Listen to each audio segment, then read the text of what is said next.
Tuesday អ្នកទាំងអស់គ្នាបើកមកវីដេអូដំបូងគឺខ្ញុំចង់មកធ្វើការណែនាំខ្លួនសម្រាប់អ្នកដែលស្គាល់ខ្ញុំគឺបានស្គាល់ហើយប៉ុន្តែសម្រាប់អ្នកដែលជួយជុំមើលវីដេអូខ្ញុំលើកទី1ខ្ញុំឈ្មោះបុប្ផាខ្ញុំគឺជានិស្សិតដែលកំពុងតែរៀនបដានិងធ្វើការបដានៅក្នុងវីដេអូនេះគឺអត់មានអីច្រើនទេគ្រាន់តែខ្ញុំចង់មកជំរាបប្រាប់អ្នកទាំងអស់គ្នាថាចាប់ពីថ្ងៃដែលខ្ញុំផុសវីដេអូនេះទៅគឺខ្ញុំនឹងបង្កើត content បែបការអប់រំផ្លូវចិត្តខ្លួនឯងឲ្យគ្រប់វិជ្ជមានការស្រឡាញ់ខ្លួនឯងការលើកទឹកចិត្តការផ្ដល់កម្លាំងចិត្តក៏ដូចជាការធ្វើម៉េចឲ្យផ្លូវចិត្តរបស់យើងបានធូរស្បើយ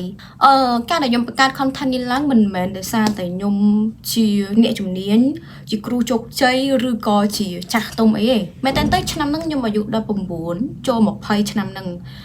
អាយុតិចមែនប៉ុន្តែបទពិសោធន៍ដែលខ្ញុំបានជួបកន្លងមកក៏ដូចជាបញ្ហានិងឧបសគ្គដែលខ្ញុំហាយឆ្លងមកគឺ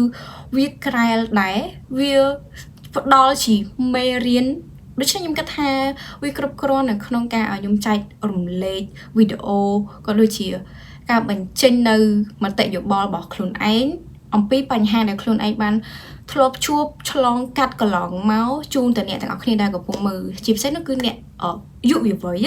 ដែលមានអាយុចាប់ពី19ឆ្នាំឡើងគឺគាត់ត្រូវហើយមួយទៀតការដែលខ្ញុំបង្កើត content ហ្នឹងគឺដោយសារខ្ញុំគិតថាការគិតវិជ្ជមានការស្រឡាញ់ខ្លួនឯងការធ្វើឲ្យផ្លូវចិត្តរបស់ខ្លួនឯងល្អប្រសើរវាជាផ្នែកមួយដ៏សំខាន់អ្នកទាំងអស់គ្នាក៏ដឹងអ្នកខ្លះគឺគាត់មានជំងឺបាក់ទឹកចិត្តរហូតដល់មានការកាត់ខ្លីឬក៏ចង់សម្លាប់ខ្លួនអីជាដើមអញ្ចឹងបញ្ហាអស់ហ្នឹងខ្ញុំគិតថាវាសំខាន់មែនទែនសម្រាប់យើងត្រូវមើលថែផ្លូវចិត្តរបស់ខ្លួនឯងយើងត្រូវស្រឡាញ់ខ្លួនឯងនិងយើងត្រូវគិតវិជ្ជមានយោងតាមបទពិសោធន៍ដែលខ្ញុំធ្លាប់បានជួបខ្ញុំក៏ប៊ីនឹងធ្លាក់នៅក្នុងវិបត្តិបាក់ទឹកចិត្តនឹងដែរប៉ុន្តែខ្ញុំអាចឆ្លងវាបានខ្ញុំហែលឆ្លងវាផុតអញ្ចឹងនេះគឺជាឱកាសនៅក្នុងបញ្ហាដែលខ្ញុំចង់ឆក់ឱកាសមកចែកម្លែកជូនអ្នកទាំងអស់គ្នាថាកំឡុងពេលហ្នឹងខ្ញុំធ្វើមិនទៅ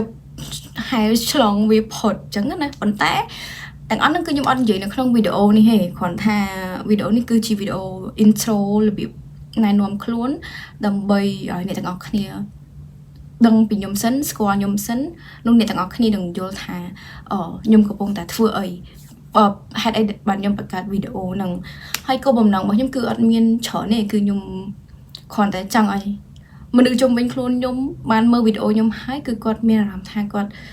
ខ្លួនឯងពិតជាមានតម្លៃខ្លួនឯងពិតជាសំខាន់ខ្លួនឯងត្រូវតែស្រឡាញ់ខ្លួនឯងអញ្ចឹងអ្វីដែលយើងត្រូវធ្វើនោះគឺការថែរក្សាខ្លួនឯងនិងថែរក្សាផ្លូវចិត្តរបស់ខ្លួនឯងកុំឲ្យកើតវិបត្តិផ្លូវចិត្តអញ្ចឹងណាខ្ញុំសូមបញ្ជាក់ម្ដងទៀតការដែលខ្ញុំធ្វើវីដេអូហ្នឹងគឺមិនមែនចង់ឲ្យអ្នកទាំងអស់គ្នាដើរតាមខ្ញុំទាំងស្រុងហ្មងទេគ្រាន់ថាខ្ញុំចង់ចែករំលែកបទពិសោធន៍ដែលខ្ញុំបានឆ្លងកាត់កន្លងមកក៏ដូចជា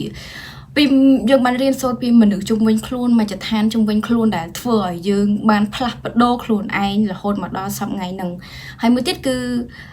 ចង់ចែកម្លែកជូនអ្នកទាំងអស់គ្នាហើយក៏ត្រូវការយកមតិយោបល់ពីអ្នកទាំងអស់គ្នាមកវិញតាមរយៈការ comment មកវិញដូចគ្នាអញ្ចឹងដូចនិយាយអញ្ចឹងខ្ញុំមិនមែនចង់ឲ្យអ្នកទាំងអស់គ្នាដើរតាមខ្ញុំហើយខ្ញុំក៏អត់ដើរតាមអ្នកទាំងអស់គ្នាដែរប៉ុន្តែយើងត្រូវតែដើរទៅទន្ទឹមគ្នាជាមួយគ្នាដើម្បីជួយគ្នាទៅវិញទៅមកកែនៅកំហុសខុសឆ្គងនៅពេលដែលខ្ញុំនិយាយខុសអ្នកទាំងអស់គ្នាអាច comment នៅក្រោមវីដេអូហ្នឹងឬក៏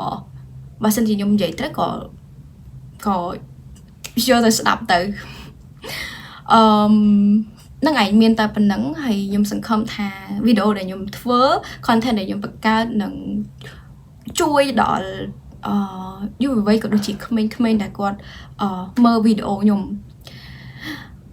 ចាមានតែប៉ុណ្្នឹងឯងហើយសង្ឃឹមថាអ្នកនរគ្នានឹងចុចចូលមើលរាល់វីដេអូរបស់ខ្ញុំផងដែរដូចគ្នាណាអរគុណ